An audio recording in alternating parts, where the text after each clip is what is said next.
The moment has arrived where we can finally begin to dispel the illusions of the houses and bring about some much needed truth and clarity with beloved Prashant Trivedi.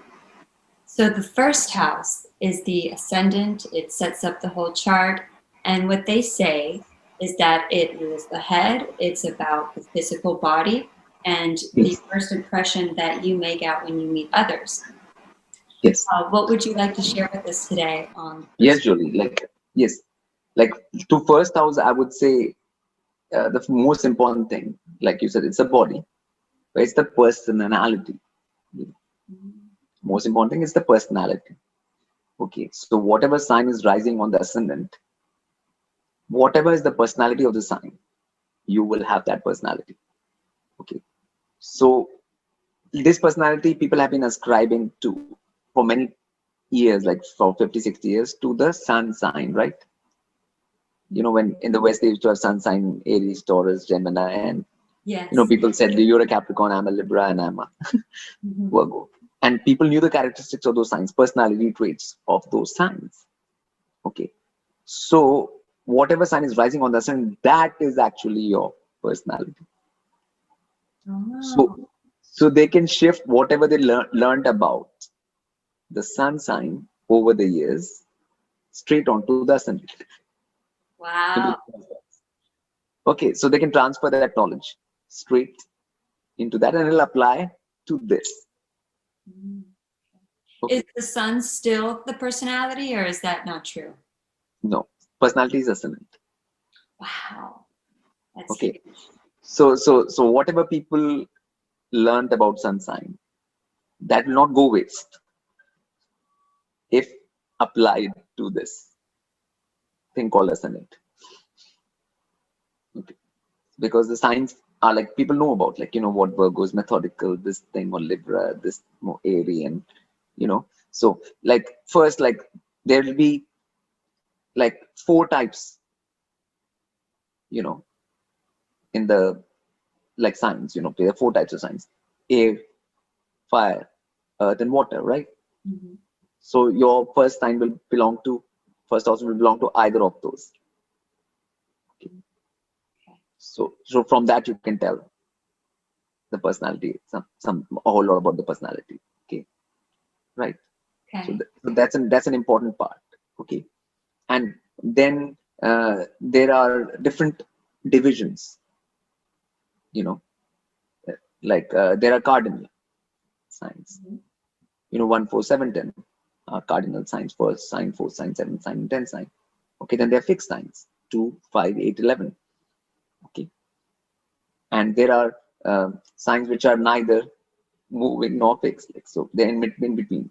So they're dual signs. Okay, they are 3, 6, 9, 12. Okay.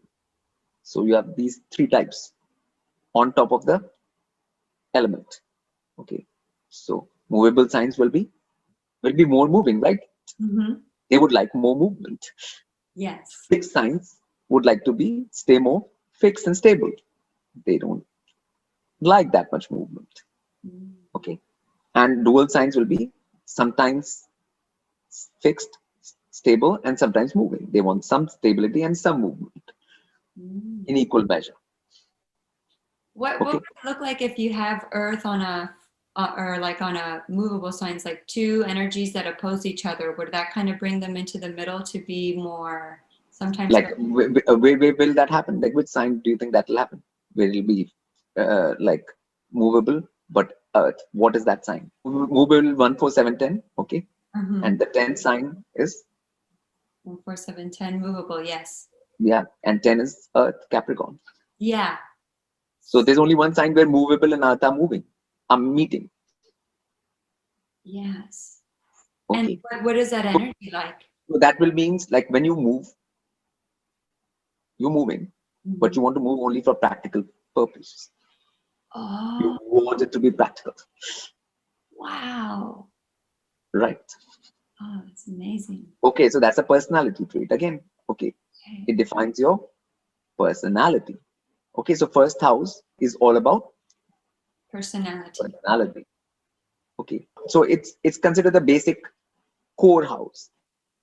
Core house in the sense it is, in the Jyotish terminology, it's a Kendra and Trikon both. Means it's a quadrant and a trine at the same time. So it's considered the most auspicious house for you. Oh, wow. It's okay. So what does that mean? That means, it is always good for you. Okay. Mm. Okay. Finally, like it's always, because you've come to Earth to do what?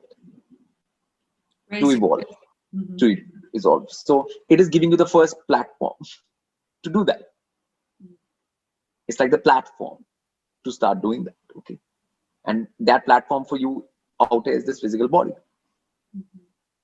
So it's given you this physical body. Now it might have some defects. Okay. Based on your previous karmas, that tool or instrument you've got, say. But still you can use it in whatever capacity it is there to take things forward.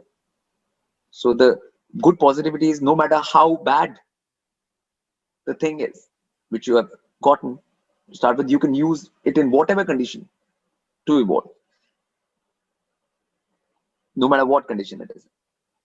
Okay, so that's the positivity of this house.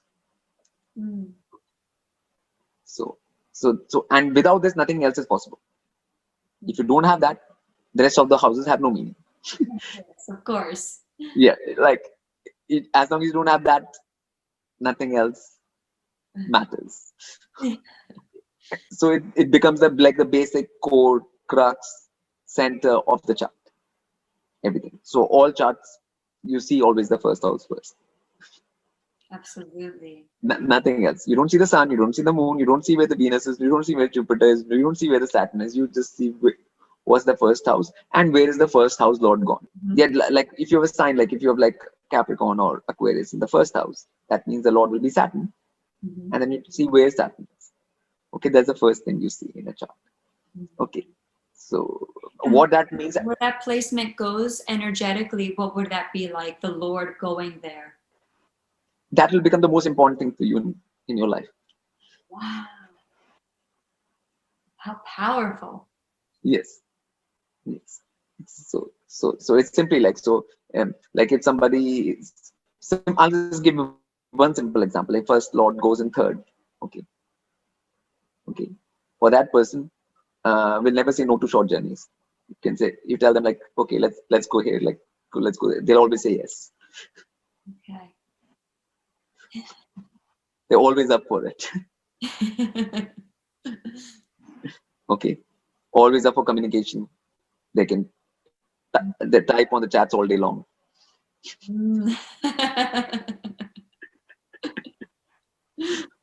Okay, so those are mixing traits. So I'm just saying, like, it becomes the most important thing for you. Like some people say, like they have a writing bug, they can't stop writing. Oh yes. Okay, first Lord and third. Yeah. Right. And things like that.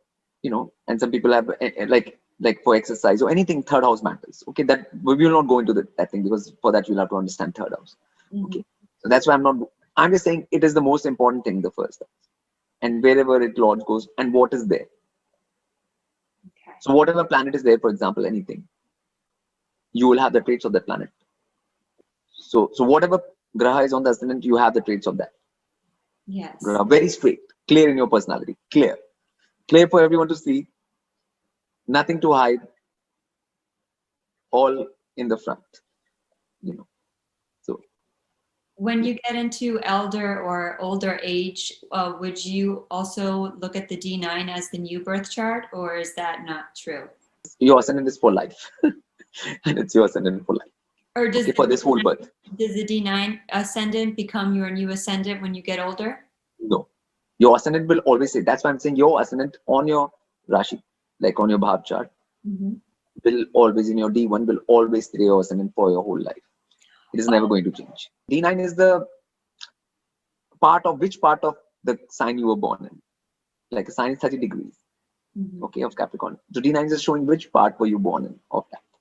Oh, okay. That's all. But so your ascendant always stays Capricorn only. If you're or if you're Aquarius, it always stays Aquarius for your whole life. It's not like once you become that much older, ascendant will change. Ascendant will never change for this life. Okay. It's fixed for the whole birth. Okay. Nobody's going to turn from a Capricorn to a Libra later in life. Mm. Like nobody undergoes body metamorphosis like that. That they were earthy body and suddenly they had become have a airy body. Oh, interesting. Your body's one since the moment you're born. It has certain characteristics. Those characteristics will stay throughout life. Changes can happen as per different things, but the basic core will remain the same. Okay. So that's why nobody's shoulders start growing crazily in old age or stunt. Is it true what they say that when you get older, the D9 is what bears fruit from the birth chart, or is that not true either? And no, these are all misconceptions. D9 is always applicable from the moment you're born, same way as D1, and it stays with you till you leave your physical, till the end of first house happens, and it's working throughout life. Same. So it's nothing to do with age at all. So that's why this is the thing for all age, your whole life. Simple. Yeah. Ascendant it is fixed. You consider it fixed for your whole life. Okay. Once you are that, you are that. You're not changing that in this lifetime. Okay. Yeah. Right. Yes. So that should clear up some things. So it's the most focal point. First thing to be seen. Okay. Defines your personality. It gives you the body to function on this plane. And so for any evolutionary impulse, and it's always in your favor in that way. So it's considered a positive house in that way for you. Because as long as the body's there, as long as the breath is there, you can do some action to raise yourself, right? For as long as you're alive in the physical body, you have the physical body, you can use that physical body for an action which will evolve you. Yes. Right. So it's always useful. Absolutely. Yes.